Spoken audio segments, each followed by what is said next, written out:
रुक कर लेंगे एक बड़ी खबर का, जो कि लखनऊ से मिल रही है। तो लखनऊ से एक बड़ी खबर, जहां पर समाजवादी पार्टी का पीडीए को आगे बढ़ाने का नया मास्टर स्ट्रोक। बड़ी खबर लखनऊ से, समाजवादी पार्टी का पीडीए को आगे बढ़ाने का नया मास्टर स्ट्रोक। 2 करोड़ पीडीए परिवार से संपर्क करेगी समाजवादी पार्टी। बड़ी खबर आपको बता रहे, लखनऊ से 2 करोड़ पीडीए परिवार से संपर्क करेगी समाजवादी पार्टी। और वहीं लोकसभा चुनाव के लिए समाजवादी पार्टी ने योजना भी बनाई है। तो लोकसभा चुनाव के लिए पार्टी ने योजना भी बनाई है। वहीं पार्टी के नेता और कार्यकर्ता 2 माह में परिवार से संपर्क करेंगे। तो बीजेपी के खिलाफ माहौल तैयार किया जाएगा और न्याय और आरक्षण पर चर्चा की जाएगी। पार्टी के नेता और कार्यकर्ता 2 माह में परिवार से संपर्क करेंगे, न्याय और आरक्षण पर चर्चा की जाएगी। तो बीजेपी के खिलाफ माहौल बनाने का समाजवादी पार्टी अब काम करेगी और न्याय और आरक्षण पर चर्चा की जाएगी। तो बड़ी खबर आपको लखनऊ से बता रहे हैं।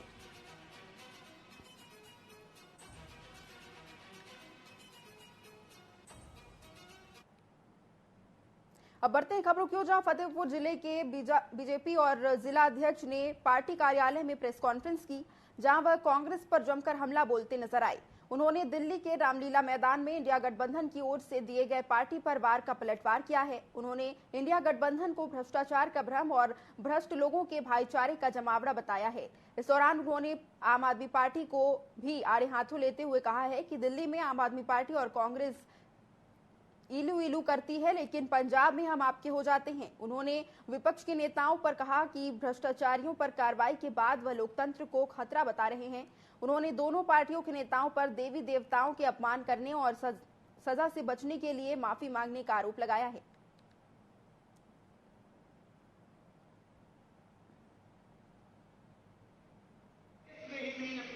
पूरी दुनिया में बदनाम करने का काम करो और साथ साथ बार बार कहते हैं कि हिंदू धर्म और हिंदू धर्म को सामाजिक रूप से, सार्वजनिक रूप से गाली देने का ये लोग काम करते हैं। और ये कहते हैं कि जाम से घोटाले करो, जांच एजेंसियां जब नोटिस देती है, कोई भी जांच एजेंसी जब नोटिस देती है तो लोग उसको इग्नोर कर देते हैं, जाते ही नहीं कि हमें कौन सी नोटिस मिली, कौन सी नोटिस नहीं मिली। अब कार्रवाई अगर कोई होती है तो कहते हैं कि हमको परेशान कर रही है, तो कोर्ट पहुंच जाते हैं। अब कोर्ट जब पहुंच जाते हैं, यही कोर्ट जाते हैं, और जब कोर्ट पहुंचते हैं तो कोर्ट भी फटकार लगाती है। उत्तर प्रदेश के मुख्यमंत्री योगी आदित्यनाथ आगरा के फतेहपुर सीकरी पहुंचे। इस दौरान उन्होंने अपराधियों पर करारा प्रहार करते हुए कहा कि अपराधी जब जेल में जाने से भी डरने लगे हैं। साल 2027 में ज्यादातर जगहों पर सूरज ढलने के बाद थानों में भी ताले लगा दिए जाते थे। आम जनता की हालत भी किसी से छिपी नहीं थी। हमारी सरकार जीरो टॉलरेंस की नीति पर चलती है।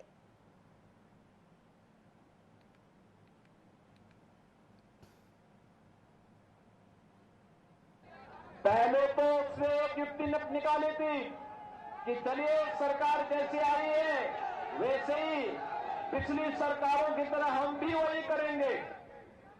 लेकिन जब सरकार ने कहा नहीं, जीरो टॉलरेंस पर चलेंगे, या तो अपराध करना बंद करो, और अपराध करोगे तो उसकी कीमत चुकाने के लिए तैयार रहो। बहनों और भाइयों, तो ज्यादातर अपराधियों ने अपनी जमानतें तुड़वा करके जेल में चले गए, और अब तो कह रहे हैं भैया अब हमें जेल में ही मत भेजो। अब वहां भी जाने से भाग कर रहे हैं। अब आप देख रहे होंगे, अब तो ज्यादातर अपराधी अपने गले में तख्ती लटका करके घूम रहे हैं, कह रहे हैं कि भैया जिंदगी भर ठेला लगा करके पेट भर लूंगा, लेकिन अब कुछ गलत काम नहीं करूंगा, एक बार जान बकस। लखनऊ के प्रमुख सचिव नगर विकास और मंडलायुक्त डॉक्टर रोशन जैकब ने सीनियर सिटीजन सेंटर का औचक निरीक्षण किया और इस दौरान समस्त कार्य लगभग पूरा पाया गया। साथ ही उपस्थित संबंधित अधिकारियों को आवश्यक दिशा निर्देश भी दिए गए और library area, yoga hall, cafeteria, medical room का भी जायजा लिया गया।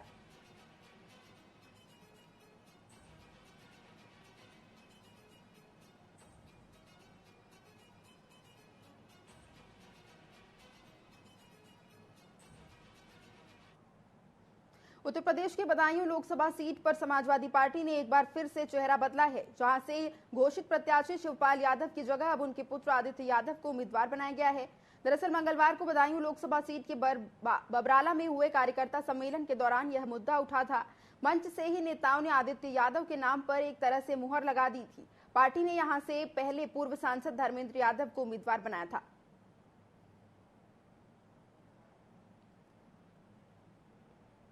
चाचा के लिए काम करने में थोड़ा सा एक हिचक रहती, आदित्य के लिए और ज्यादा काम करेंगे।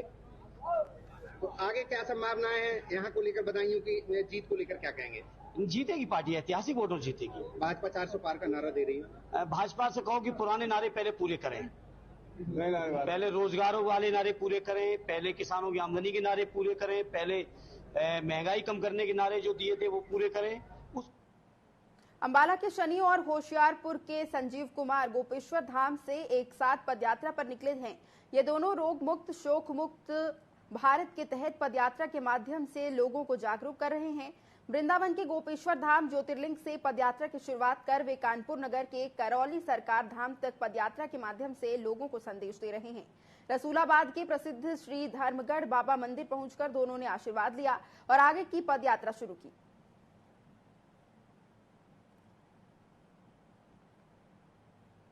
हमारा उद्देश्य वृंदावन से गोपेश्वर धाम से लेकर करौली शंकर धाम तक जाने का है, जो हमारे गुरु जी का उद्देश्य है भारत मुक्त और शोक मुक्त और रोग मुक्त भारत, जिसके करके हम यह पदयात्रा कर रहे हैं, रोग मुक्त और शोक मुक्त भारत।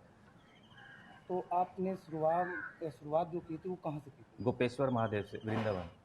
और कहाँ तक आपने रखा अपना लक्ष्य, कहाँ तक जाए? कानपुर, करौली शंकर धाम। कितना अभी तक चल के आए हैं? हम आगे हैं लगभग 270 किलोमीटर चल। तो पैदल ही चले? हाँ जी, पैदल ही चल कर आए। समाजवादी पार्टी के विधायक इरफान सोलंकी पर प्लॉट में आगजनी के मामले में गुरुवार को एमपी एमएलए न्यायालय फैसला सुना सकती है। न्यायालय परिसर में भारी पुलिस बल तैनात किया गया है, जो कोर्ट आने जाने वालों पर पैनी नजर बनाए हुए है। कोर्ट ने समाजवादी पार्टी विधायक इरफान और उनके भाई रिजवान समेत सभी आरोपियों को गुरुवार को पेश होने के लिए कहा है। आरोप तय होने पर समाजवादी पार्टी विधायक इरफान सोलंकी की विधायकी जा सकती है।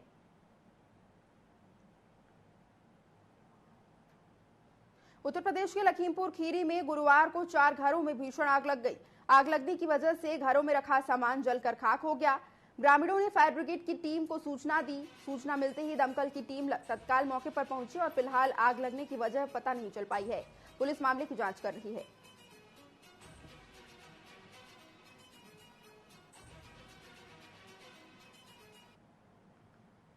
झांसी के मऊरानीपुर कोतवाली क्षेत्र में एक मनचले ने किशोरी के घर में घुसकर उसे छेड़छाड़ की, जिसके बाद परिवार के लोगों ने उसे रंगे हाथों पकड़ लिया और जमकर पिटाई की।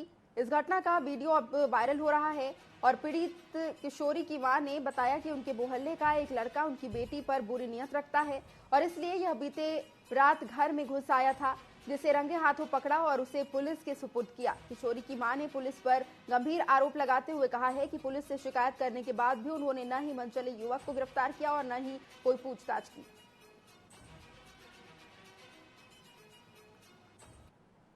जो पुरुषोत्तम हमारे घर में घुसा, हमारी बच्ची की छेड़छानी की और हमारे मोहल्ले में थे, हम घर में नहीं थे। वहाँ से बच्ची चिल्लानी तो हम दौड़ के भागे तो हमको भी मारा, हमारी बहन को भी मारा, रिंकी को, बच्ची को छेड़छानी की। पुरुषोत्तम कौन है, कहाँ का है? यही गोपालगंज का है, रहता है नौगांव छतरपुर में।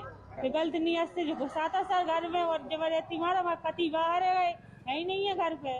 की थी पुलिस से शिकायत की थी, पुलिस ने वो कप्तान साहब से भी शिकायत की थी। वहाँ पर गए तो उन्होंने ऑर्डर किया था, तो इधर पुलिस ये कह रही है राजीनामा पे उतरवाती है और लिखती नहीं है हमारा मुकदमा। राजीनामा का दबाव बना रही है? हाँ, दबाव बना रही है। झांसी में लोकसभा चुनाव को लेकर प्रशासन एक्टिव मोड पर है। पुलिस प्रशासन अपराधियों के खिलाफ ताबड़तोड़ कार्रवाई कर रहा है। बुधवार को झांसी के बसारी गांव में पैरा मिलिट्री फोर्स के साथ मऊरानीपुर उप जिलाधिकारी गोपेश तिवारी और पुलिस क्षेत्राधिकारी लक्ष्मीकांत गौतम ने भारी पुलिस बल के साथ गांव में फ्लैग मार्च निकाला और इस दौरान अधिकारियों ने ग्रामीणों से चुनाव में निडर होकर वोट देने की अपील की है।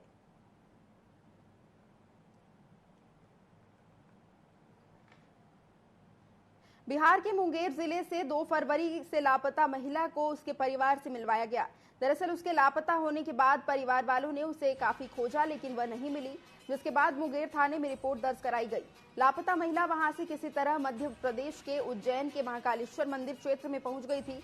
इस बीच फतेहपुर जिले के अन्नदाता किसान यूनियन की महिला मोर्चा की प्रदेश अध्यक्ष श्री महाकालेश्वर मंदिर में दर्शन करने पहुंची थी। उसी दौरान एक लापता अर्धविक्षिप्त महिला मिली। बात करने पर उसने अपने लापता होने की बात बताई, जिसके बाद उसके परिजनों को सूचना दी गई और उसे सौंप दिया गया।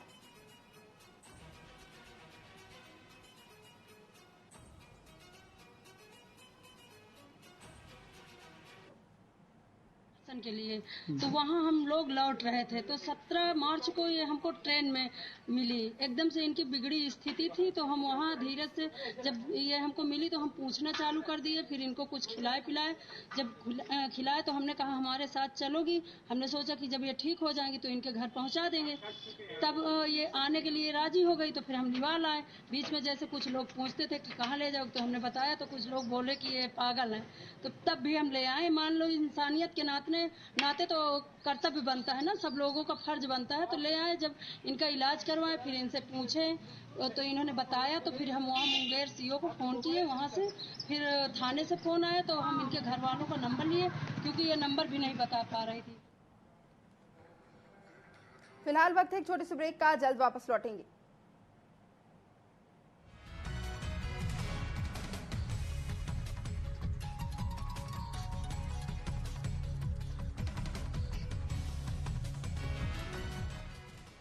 राजनीति खेल है शह और मात का, घात और प्रतिघात का। राजनीति के खेल में कौन है राजा, कौन है प्यादा, कहाँ टूटी है संयम की मर्यादा, जनता में कौन लोकप्रिय है ज्यादा, बताएंगे सच पूरा कभी नहीं आधा। अपने दर्शकों से हमारा है ये वादा। टीवी 24।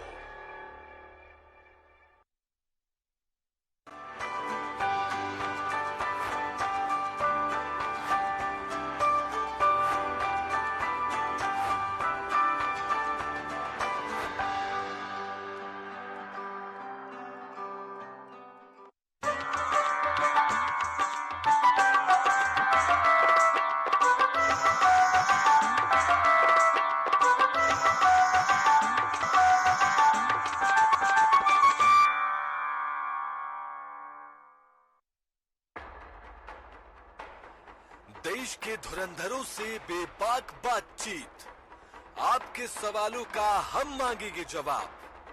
तीखे सवालों की जानिए हकीकत, सवाल सियासत के, सवाल समाज के, सवाल मुद्दों के।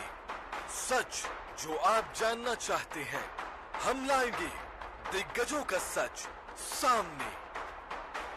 बिना पर्दा, बेझिझक, बेबाक, सवालों का तूफान, जवाबों का सैलाब।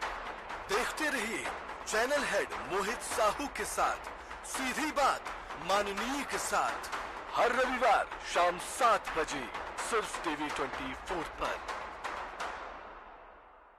राजनीति खेल है शह और मात का, घात और प्रतिघात का। राजनीति के खेल में कौन है राजा, कौन है प्यादा, कहाँ टूटी है संयम की मर्यादा, जनता में कौन लोकप्रिय है ज्यादा, बताएंगे सच पूरा कभी नहीं आधा। अपने दर्शकों से हमारा है ये वादा। टीवी 24। नमस्कार, मैं हूं आप सभी के साथ छाया।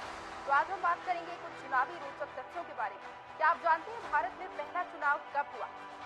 अविभाजित भारत में पहला चुनाव ब्रिटिश शासनकाल में 1920 को हुआ था, जिसे इंपीरियल लेजिस्लेटिव काउंसिल और प्रांतीय परिषदों का चुनाव कहते थे। इसके बाद आजादी के ठीक पहले ब्रिटिश भारतीय प्रांतों के चुनाव 1946 को हुए थे। आजाद भारत में पहले चुनाव 1952 में हुआ था। आज चुनावी रोचक तथ्य में हम आपको बताएंगे कि मोरारजी देसाई कौन थे। आजादी की लड़ाई में सक्रिय भागीदारी उनकी थी। वो देश के चौथे प्रधानमंत्री बने। 1977 से लेकर 1989 तक उन्होंने शासन किया। पहले गैर कांग्रेसी दल के प्रधानमंत्री थे। 1991 में इन्हें भारत रत्न मिला। क्या आप जानते हैं ब्रिटिश संसद के संबंध में रोचक जानकारी?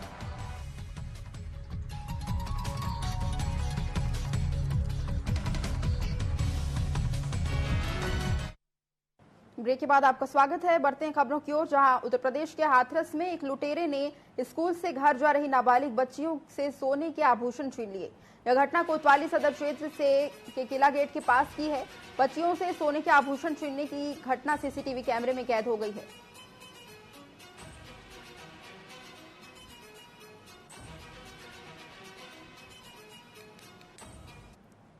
पाँच ग्राम के कम से कम 30,000 रुपये का। तो बच्चों ने घर आके बताया? घर पे आके बताया, बच्चे गए थे, बच्चे मेरे को दोबारा ले गए थे वहाँ पर, तो वहाँ वो व्यक्ति नहीं मिला। मैंने फिर उसके बाद में कैमरा की जांच की। तो पुलिस से शिकायत की आपने? पुलिस से शिकायत मैंने बोला। बाराबंकी के लोनी कटरा थाना क्षेत्र में भीतरी गांव की नदी में 10 वर्षीय बालक का शव मिला है। दरअसल बताया जा रहा है कि बालक जानवर चराने के लिए गया था, लेकिन देर रात तक घर नहीं आया। तो खोजबीन में पता चला कि बालक अपने दोस्तों के साथ नदी में नहाने के दौरान डूब गया। फिलहाल पुलिस ने मर्ग कायम कर मामले की जांच में जुट गई है।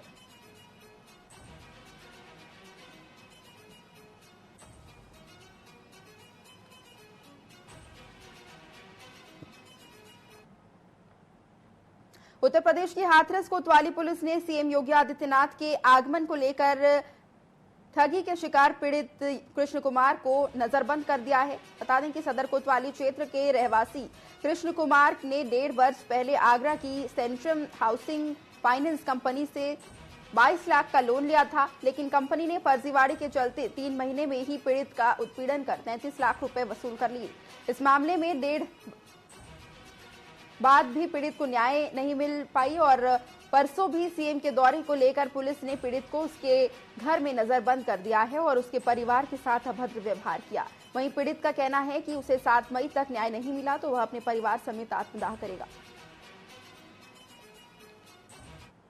फाइनेंस कंपनी से मेरा एक फाइनेंस का एक लोन लिया था, जिसको मैंने मात्र 3 महीने में ही 22 लाख लिया था। उसके 33 लाख रुपए उन्होंने डरा धमका कर सलीम नामक गुंडे की वजह से मेरे घर पे कभी धमकी भरा हुआ पोस्टर, कभी मेरे को मारपीट करके, कभी दहशत फैला के सभी जमा करा लिया। जिसकी शिकायत मैंने राष्ट्रपति से लेकर प्रधानमंत्री, मुख्यमंत्री, सचिव सब लोगों से की और उन्होंने हाथरस की एसपी, डीएम, एसएसपी सब लोगों से की। उसके बाद में भी मेरी कोई सुनवाई कार्रवाई नहीं हुई। मैं कई बार सचिव और सीएम साहब से भी मिल के आया। रसूलाबाद क्षेत्र के अंतर्गत नौगांव से अवैध लकड़ी कटान का मामला सामने आया है, जहां जिम्मेदारों के संरक्षण में वन माफिया सक्रिय हैं और आम के पेड़ काटकर पर्यावरण को नुकसान पहुंचा रहे हैं। बताया जा रहा है कि वन दरोगा साहब लाल की सह पर अवैध लकड़ी का कटान होता है। वहीं मामले में कमीशन खोरी के चलते लकड़हारों पर कोई कार्रवाई नहीं हो पाती है।